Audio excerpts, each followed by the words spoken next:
तो यहाँ पे देख सकते हैं फ्रेंड्स, ये मैंने जो है ओपन किया हुआ है। ये जो है ऑफिशियली साइट है हिंदुस्तान लाइव पेपर का। आप यहाँ पे देख सकते हैं हिंदुस्तान का मैंने पेपर ओपन किया हुआ है।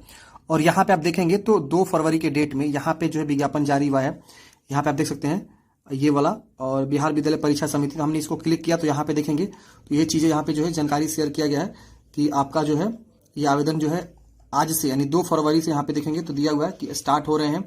आप जो है 15 फरवरी तक आप फॉर्म को आवेदन कर सकते हैं। तो ये ऑफिशियली है उनके लिए जो लोग बोलते हैं कि फेक है, तो आप यहाँ देख लीजिए पहले, और इसी ऑफिशियल नोटिफिकेशन को हम यहाँ पे डिस्कस करने वाले हैं। तो फ्रेंड्स, आपने ऑफिशियल नोटिफिकेशन देख लिया। अब देखिए ये इसका जो है ऑनलाइन का पोर्टल है जहां से आपको फॉर्म को भरना है। अभी आप रजिस्ट्रेशन करने जाएंगे तो अभी रजिस्ट्रेशन हो नहीं रहा है, हो सकता है 1-2 घंटे बाद अच्छे से वेबसाइट काम करना शुरू कर दे। आप यहां से विज्ञप्ति को भी डाउनलोड कर सकते हैं और यहाँ लॉगिन करने का पेज है, आप यहाँ लॉगिन करेंगे। चलिए हम जो है ऑफिशियली नोटिफिकेशन को समझते हैं, पूरी जानकारी को बताते हैं आपको अच्छे से, ताकि आपको कोई भी दिक्कत ना हो, कोई भी समस्या ना हो, क्योंकि इस बार जो है बहुत सारी चीज़ों को बदलाव किया गया है। तो आप वीडियो को लास्ट तक देखिए ताकि आपको सारी इन्फॉर्मेशन समझ में आ सके। फोटो का बैकग्राउंड क्या अपलोड करना है, एप्लीकेशन फी क्या होनी चाहिए, क्या ITI वाले कैंडिडेट फॉर्म भर सकते हैं, डिप्लोमा वाले फॉर्म भर सकते हैं, नहीं भर सकते हैं, अगर मैं ग्रेजुएशन कर रहा हूँ साथ साथ DLED कर सकता हूँ, सारी चीज़ों को हम यहाँ पे डिस्कस भी करेंगे। अब वीडियो को फ्रेंड्स लास्ट तक देखिए ताकि आपको सारी इन्फॉर्मेशन समझ में आ सके। तो ये विज्ञापन आप देख सकते हैं, DLED पाठ्यक्रम के सत्र 24-26 में नामांकन हेतु DLED संयुक्त प्रवेश परीक्षा 2024 का आयोजन के संबंध में आवश्यक सूचना। अब यहाँ पे देखेंगे तो आपका ऑनलाइन का जो है लिंक जो है बताया गया कि 2 फरवरी से लेकर 15 फरवरी तक आप फॉर्म को अप्लाई करेंगे। और यहाँ बोला गया कि प्रवेश परीक्षा में उत्तीर्ण अभ्यर्थी के नामांकन हेतु मेधा सूची एवं संस्था की प्राथमिकता के आधार पर संस्था आवंटित होगा। मतलब क्या कि पहले आप यहाँ पे फॉर्म भरेंगे, फिर आपका एंट्रेंस एग्जाम होगा। एंट्रेंस एग्जाम होने के बाद से आपका एक मार्क्स मिलेगा, उस मार्क्स के आधार पे आप काउंसलिंग करेंगे, मतलब रिजल्ट आएगा। अब जो आप कॉलेज चूज करेंगे उसके अकॉर्डिंग जो आपका प्रीफरेंस यहाँ पे मिलेगा और आपका एडमिशन होगा। तो ये प्रोसेस होता है, इन्होंने प्रोसेस यहाँ पे ऑलरेडी लिख दिया हुआ है। प्रारंभिक परीक्षा का डिप्लोमा, आप देखेंगे यहाँ पे प्रारंभिक शिक्षा का डिप्लोमा ये होता है, इससे बोला जाता है प्रारंभिक शिक्षा का डिप्लोमा है। DLED अध्यापक शिक्षा 2 वर्षों का व्यावसायिक कार्यक्रम है। इसका उद्देश्य है शिक्षा की प्रारंभिक अवस्था अर्थात कक्षा 1 से 8 तक के लिए अध्यापकों को तैयार करना। मतलब अगर आप ये डिप्लोमा कोर्स करते हैं DLED, तो आप क्लास 1 से लेकर 8वीं तक के बच्चों को जो है पढ़ा सकते हैं। लेकिन यहाँ पे भी टर्म कंडीशन है, अगर आप 12th पास पे और आप डिप्लोमा कर लेते हैं तो आप 1 से 5 के लिए ही फॉर्म भरेंगे, मतलब 1 से 5 तक ही पढ़ाएंगे। अगर आप ग्रेजुएशन कर लिए हैं और फिर आप डिप्लोमा कर रहे हैं तो आप जो है 1 से 8 तक में आप पढ़ा सकते हैं। तो यहाँ पे शर्त कंडीशन होता है। अब इसमें भी आपको ना सीटेट का जो है पेपर 1 पास को होना होगा तो 1 से 5 पढ़ाएंगे, और फिर सीटेट का पेपर 2 पास करेंगे तब जाके 6 से 8 के लिए आप जो है आवेदन कर पाएंगे जब भी वैकेंसी आएगी फ्यूचर में। तो ये आपका होता है। अवधि बोला गया कि 2 वर्षों का यह अवधि होने वाला है। प्रत्येक वर्ष में कार्य करने के कम से कम 200 दिन होंगे जिसमें परीक्षा और प्रवेश की अवधि शामिल नहीं होगी। यहाँ लिखा गया है आपका मतलब जो है कितने दिन का ये पाठ्यक्रम है, सारी चीज़ें दिया गया है। अब यहाँ पे बोला गया कि न्यूनतम 80% आपको जो है ना प्रेजेंटेशन होना जरूरी है। मतलब आप कॉलेज में 80% तक आपकी उपस्थिति जरूरी है, तभी जाके आपको जो यहाँ पे सर्टिफिकेट वगैरह मिलता है अच्छे से। अब यहाँ बोला गया कि शैक्षणिक योग्यता क्या चाहिए, फॉर्म भरने के लिए क्या चाहिए। देखिए फॉर्म भरने के लिए मिनिमम क्वालिफिकेशन, देख रहे हैं ना, मिनिमम क्वालिफिकेशन 50% अंकों के साथ आप पास हैं तो इस पाठ्यक्रम में पात्र हैं, इस फॉर्म को भरने के लिए आप पात्र होंगे। नामांकन हेतु आरक्षित कोटि निःशक्ता उम्मीदवार के लिए 5% की छूट होती है। मतलब क्या कि अगर कोई कैंडिडेट जो है आरक्षण से आता है, जैसे कि SC ST हो गया या विकलांग हो गया, PH हो गया, तो उनको जो है इंटरमीडिएट में 45% भी पास है तो फॉर्म को भर सकता है, कोई दिक्कत यहाँ पे नहीं होने वाला। तो वो यहाँ पे चीज़ें लिख दिया गया है कि 5% जो है छूट मिलेगा किनको, तो जो आरक्षित कोटि से आते हैं और निःशक्त यानी विकलांग है।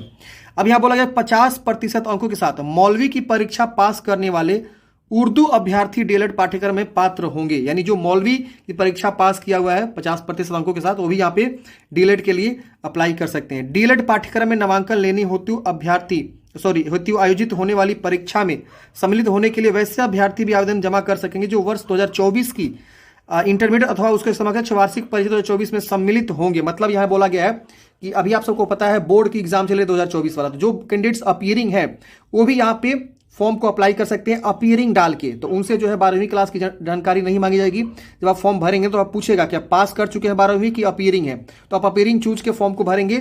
जो लोग 2024 में वार्षिक परीक्षा में अभी सम्मिलित हैं, अभी उनका रिजल्ट आना बाकी है और रिजल्ट जब आएगा तो आप ये निश्चिंत कर लेंगे कि आपका 50% होना चाहिए, वरना आपका कोई भी फायदा नहीं होगा फॉर्म भरने में। तो ये आपको जरूरी है, 50% चाहिए। अब यहाँ पे सबसे इंपॉर्टेंट बात है, वैसे अभ्यर्थी जो शास्त्री, पॉलिटेक्निक, ITI या अन्य प्रकार की योग्यता रखते हैं वे DLED कोर्स में नामांकन के पात्र नहीं होंगे। यानी जो कैंडिडेट्स ITI कर रखा है, पॉलिटेक्निक कर रखा है या शास्त्री जैसे कोर्स कर रखा है, वो जो है इस कोर्स के लिए एलिजिबल नहीं है। अगर आपने ग्रेजुएशन कर रखा हुआ है, आप चाह रहे हैं कि हम जो है DLED करें, तो आप अप्लाई कर सकते हैं, कोई दिक्कत नहीं होने वाला है। अगर आप 12वीं जो है आर्ट्स से पढ़ रखे हैं, साइंस से पढ़ रखे हैं या कॉमर्स से पढ़ रखे हैं, तो आप फॉर्म भर सकते हैं, कोई दिक्कत नहीं होने वाला। लेकिन यहाँ पे ITI, डिप्लोमा, शास्त्री वाले कैंडिडेट्स यहाँ पे फॉर्म को नहीं भर सकते हैं। इसके अलावा बोला गया, लेकिन यदि किसी अभ्यर्थी ने +2 में वोकेशनल कोर्स के अंतर्गत योग्यता हासिल की है, यानी बहुत सारे लोग वोकेशनल के थ्रू भी यहाँ पे कोर्स करते हैं, अथवा जिन्होंने माध्यमा के बाद इंटरमीडिएट अथवा फोकानिया के बाद इंटरमीडिएट योग्यता हासिल की है, वे DLED कोर्स में नामांकन के पात्र यहाँ पे होने वाले हैं। एज लिमिट भी यहाँ पे निर्धारित की जाती है, कम से कम आपकी उम्र जो है जनवरी 2024 को 17 वर्ष आपकी होनी चाहिए। अब हम समझते हैं यहाँ पे न्यूनतम उम्र जो है 17 वर्ष यहाँ पे बताई गई है, आप यहाँ पे देख सकते हैं। इससे जो है ज्यादा है तो कोई दिक्कत नहीं है, इससे कम नहीं होना चाहिए। अब प्रवेश प्रक्रिया क्या है, एडमिशन का प्रोसेस क्या है? देखिए, बिहार विद्यालय परीक्षा समिति द्वारा आयोजित DLED ऑनलाइन संयुक्त प्रवेश परीक्षा में प्राप्त अंकों के आधार पर मेधा सूची बनता है और उसके बेस पे सभी सरकारी और गैर सरकारी संबद्ध अध्यापक शिक्षा संस्थानों में प्रारंभिक शिक्षा में डिप्लोमा कोर्स में नामांकन हेतु बिहार सरकार के आरक्षण नियमों के अनुसार यहाँ पे जो है कला यानी आर्ट्स, वाणिज्य, विज्ञान विषयों के लिए निर्धारित संस्था एवं अभ्यर्थियों द्वारा महाविद्यालय के लिए दी गई प्राथमिकता को दृष्टिपथ में रखते हुए ऑनलाइन कंप्यूटरीकृत रूप से अभ्यर्थियों को महाविद्यालय आवंटित किया जाता है। यानी आपकी मेरिट के बेस पे सिलेक्शन होता है। जो आप एंट्रेंस एग्जाम देंगे उसमें जो आपका परसेंटेज आएगा उसके बेस पे निर्धारित होगा कि आप जो है कौन सा कॉलेज चॉइस किए हुए हैं, और उसके बेस पे ही फ्रेंड्स आपका आगे का प्रोसेस यहाँ पे ये लोग देते हैं।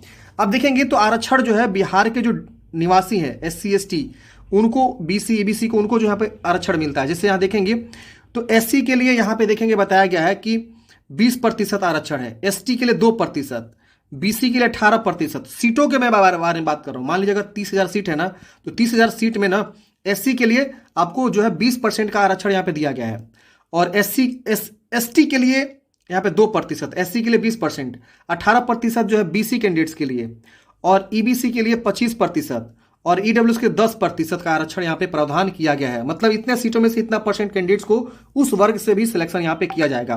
दिव्यांग को 5% और उर्दू विषय के अभ्यर्थी के लिए 10% का यहाँ पे जो आरक्षण यहाँ पे दिया जाएगा।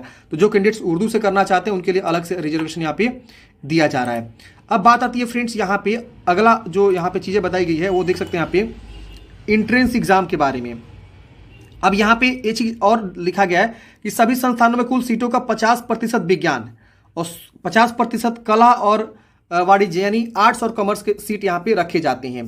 जैसे किसी विद्यालय में मान लीजिए 100 सीट है DLED का, तो 100 में से 50% साइंस हो जाएंगे और 25-25 आपका जो है कला और वाणिज्य के यहाँ पे होंगे पाठ्यक्रम। अब यहाँ देखेंगे तो एंट्रेंस एग्जाम के बारे में बताएगा तो 120 प्रश्न आपसे पूछे जाते हैं, बहुविकल्प होते हैं, कोई निगेटिव मार्किंग नहीं होता है, 2.5 घंटे का आपको एग्जाम होता है और एक सही उत्तर के लिए 1 अंक आपको दिए जाते हैं। जैसे यहाँ सामान्य हिंदी या उर्दू, तो यहाँ पे 25 प्रश्न की संख्या 25 अंक आपको निर्धारित है। मैथमेटिक्स से 25 क्वेश्चन, विज्ञान से 20 क्वेश्चन, सोशल साइंस स्टडीज से 20 क्वेश्चन, जनरल इंग्लिश से 20 क्वेश्चन और लॉजिकल एंड एनालिटिकल रीजनिंग से 10 क्वेश्चन आपके रहते हैं। 120 क्वेश्चन, 120 अंक आपको यहाँ पे दिए जाते हैं। कोई निगेटिव मार्किंग यहाँ पे नहीं होता है। यहाँ एक चीज और लिखा गया है कि न्यूनतम आहार अंक मतलब मिनिमम क्वालिफाइंग मार्क्स क्या होता है, तो 35% आपको 120 में लाना जरूरी होता है, तभी आपके एडमिशन होते हैं। उससे कम लाएंगे तो कोई भी संस्था आपका एडमिशन नहीं लेगा। अब यहाँ पे बोला गया है कि आरक्षित श्रेणी के जो उम्मीदवार हैं उनको 30% अंक लाना जो मैंडेटरी होता है 120 में। अब देखिए यहाँ पे ये जो न्यूनतम लिखा गया इस पे आप डिपेंड मत रहिएगा कि हम इतना ला देंगे तो हमारा नहीं, आपको अच्छा प्रयास करना है ताकि आपको मैक्सिमम नंबर मिले और आपका यहाँ पे जो है ना इंट्रेंस एग्जाम अच्छे से जाएगा ना, अच्छा आप स्कोर करिएगा तो उतना ही अच्छा आपको कॉलेज मिलेगा, गवर्नमेंट कॉलेज मिलेगा, आपकी फी भी बहुत कम लगेगी और आप यहाँ पे एडमिशन ले लेंगे।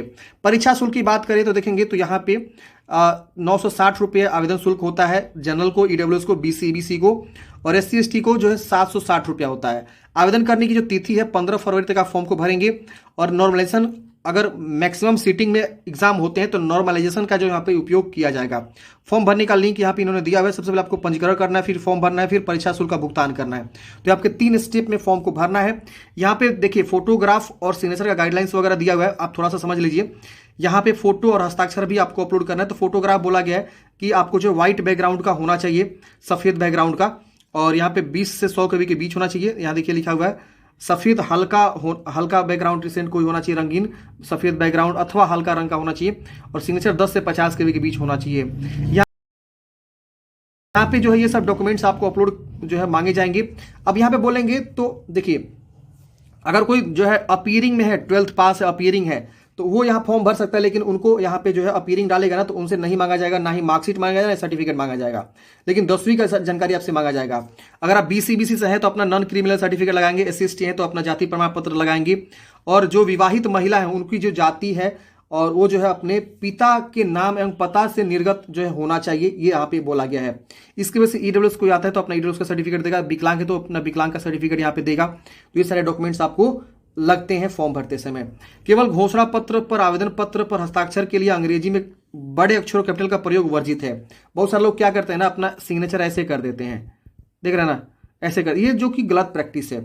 आपको कैपिटल लेटर में अंग्रेजी में सिग्नेचर नहीं करने होते, हिंदी में जैसे करते हैं कोई दिक्कत नहीं है, लेकिन अंग्रेजी में कैपिटल स्मॉल ध्यान रखना होता है। तो सिग्नेचर हमेशा ऐसे होता है। देखिए मान लीजिए पहला अक्षर आप ऐसे लिखे और फिर ऐसे लिख के आप ऐसे कर दिए, तो ऐसे सिग्नेचर होता है। कुछ अपना यूनिक होना चाहिए। पहला अक्षर जो है आप कैपिटल रखिए, बाकी स्मॉल करके आप सिग्नेचर करेंगे।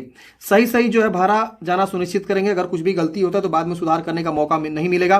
बहुत सारे लोग क्या करते हैं, ईबीसी की जगह पे ईडब्ल्यूएस गलती से चूज कर लेते हैं, ईडब्ल्यूएस की जगह पे ईबीसी चूज कर लेते हैं। तो ऐसा इन्होंने साफ साफ मना किया, अगर आप गलती कर देते हैं तो बाद में सुधार होगा ही नहीं, क्योंकि कैटेगरी इन्होंने जो है सुधार करने का ऑप्शन दिया ही नहीं है, क्योंकि एप्लीकेशन फी में डिफरेंट पड़ जाएगा तो बाद में ये जो है दिक्कत हो जाएगी। और बहुत सारे लोग बोलेंगे कि सर हम जो है डिग्री का जो है एडमिशन ले लिए, मतलब BA BSc कर रहे हैं, तो क्या हम इसके लिए आवेदन दे सकते हैं? नहीं, नो, आप नहीं दे सकते हैं, क्योंकि पहले आप उसको कंप्लीट कर लीजिए BA BSc, उसके बाद आप इसमें एडमिशन लेंगे, क्योंकि ये भी जो है रेगुलर क्लास चलते हैं। अगर आपका दोनों डिग्री पकड़ा जाता है तो फिर आप रिजेक्ट हो जाएंगे। आप देखेंगे कि 2023 में मान लीजिए सपोज आपने डिप्लोमा भी किया हुआ है, DLED, और 2023 में आप ग्रेजुएशन भी पास हैं, तो कैसे पॉसिबल है? एक कैंडिडेट 2 जगह कैसे पढ़ाई कर सकता है, 2 डिग्री कैसे ले सकता है? तो पहले उसको कंप्लीट कर लीजिए, फिर आवेदन करिएगा DLED में और एडमिशन लीजिएगा।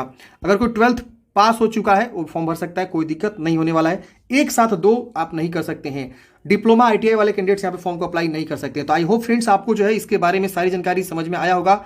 आपके मन में कोई भी डाउट्स है, कमेंट बॉक्स में पूछिएगा। बहुत जल्द आपको जो हम एक प्रॉपर वीडियो लेकर आएंगे, कैसे आपको फॉर्म को भरना है, स्टेप बाय स्टेप एक फॉर्म भर के बताएंगे। वीडियो अच्छी लगी तो प्लीज लाइक करिए, अपने दोस्तों में शेयर करिए। मिलता है कि